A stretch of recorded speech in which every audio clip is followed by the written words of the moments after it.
এই শাওয়ালের সবচেয়ে বড় আমল হচ্ছে নফল 6টা রোজা রাখা। এখন প্রশ্ন হচ্ছে ভেঙে ভেঙে রাখতে পারবো কিনা। শাওয়াল মাসের ফজিলত এবং আমলগুলো কি কি, অত্যন্ত গুরুত্বপূর্ণ এই প্রশ্নটি। শাওয়াল মাস রমাদানের সাথে ওতপ্রোতভাবে জড়িত একটি মাস। রমাদান কবুল হয়েছে কিনা এটা বোঝার একটি মাসের নাম শাওয়াল মাস। রমাদান মাসের পরে যে ঈদ আসতেছে ওই দিন আপনি রোজা রাখতে পারবেন না, হারাম। তাইলে হুজুর ওই দিন রোজা রাখতে পারবো না কেন? কারণ ওই দিনটা হচ্ছে আইয়াম আকলিন ওয়া শুরবিন। ওই দিনটা খানা পিনার সময়। আপনি আপনার আত্মীয় স্বজনের বাসায় যাবেন, সেমাই খাবেন, বিভিন্ন রকমের খাবার খাবেন, মিষ্টান্ন খাবেন, যে রকমের খাবার আছে সাধ্য অনুযায়ী আপনি খেলেন। এই সময়টা খাবারের সময়, খানা পিনার সময়। এরপরে আপনি চাইলেই 2-1 দিন গ্যাপ দিয়ে নিলেন, এরপরে আবার রোজা রাখা শুরু করতে পারেন। শাওয়ালের রোজা কয়টা রোজা? মাত্র 6টা। কয়টা? 6টা।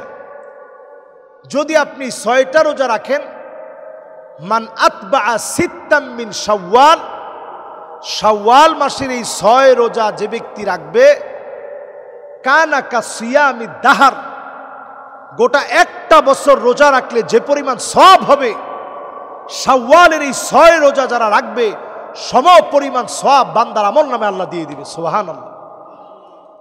একটু চিন্তা করেন, রমজানে রোজা রাখছেন 30টা, তাইলে 30টায় যদি আল্লাহ 10 গুণ করে সওয়াব বাড়ায় দেয়, তাইলে 30-এ হয়ে গেল কত? 300। বাকি আছে আর 365 দিনের ভিতরে বাকি আছে আর কত? 300 চলে গেছে, বাকি আছে আর 65 দিন। 6টা রোজা যদি রাখেন, 60 দিন যদি আল্লাহ পুরা করে দেয়, পুরা বছর রোজা রাখলেন আর 5 দিন রোজা রাখা হারাম। 2 ঈদের 2 দিন, কোরবানি ঈদের পরের 3 দিন, এই 5 দিন রোজা রাখা হারাম। তাইলে 360 দিনের সমান হয়ে গেল। রমজান মাসের 30 রোজায় 300 দিনের সমান, শাওয়ালের 6 রোজার মধ্য দিয়ে 60 দিনের সমান, 360 দিন হয়ে গেল। 5 দিন রোজা রাখা হারাম। এই মোট 365 দিন আল্লাহ রাব্বুল আলামিন চাইলে আপনাকে সওয়াবের মধ্যে ভূষিত করে দিতে পারেন।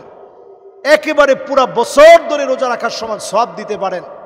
এই শাওয়ালের সবচেয়ে বড় আমল হচ্ছে নফল 6টা রোজা রাখা। এখন প্রশ্ন হচ্ছে ভেঙে ভেঙে রাখতে পারবো কিনা? পারবেন। একটা রেখে আবার 5 দিন পরে রাখতে পারবো কিনা? পারবেন। বৃহস্পতিবারে রাখলাম, শুক্রবারেও রাখলাম, এইভাবে রাখতে পারবো কিনা? পারবেন। সোমবার বৃহস্পতিবার রাখলাম, এরকম পারবো কিনা? পারবেন। যে কোনোভাবে শাওয়ালের এই রোজা আমরা রাখতে পারি। মা বোনদের জন্য বলবো, আপনারাও শাওয়ালের রোজাটা রাখুন। সবাই শাওয়ালের রোজাটা রাখেন। রমাদানে যে রোজা কবুল হয়েছে এটার আলামত এটি। যদি আদওয়ামুহা ওয়া ইন কাল্লা, অল্প অল্প করে আমল করেন কিন্তু আমলটা চলমান আছে, আপনি বুঝে নেবেন আপনার আমল আল্লাহ রাব্বুল আলামিন কবুল করে নিয়েছে।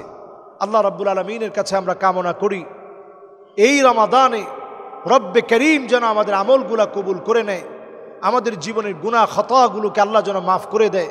আল্লাহ তাআলা যেন কাঙ্ক্ষিত শাওয়াল মাসের এই 6টা রোজা রাখার তৌফিকও যেন আল্লাহ তাআলা দান করেন। আমিন। আসসালামু আলাইকুম ওয়া রাহমাতুল্লাহি ওয়া বারাকাতুহু।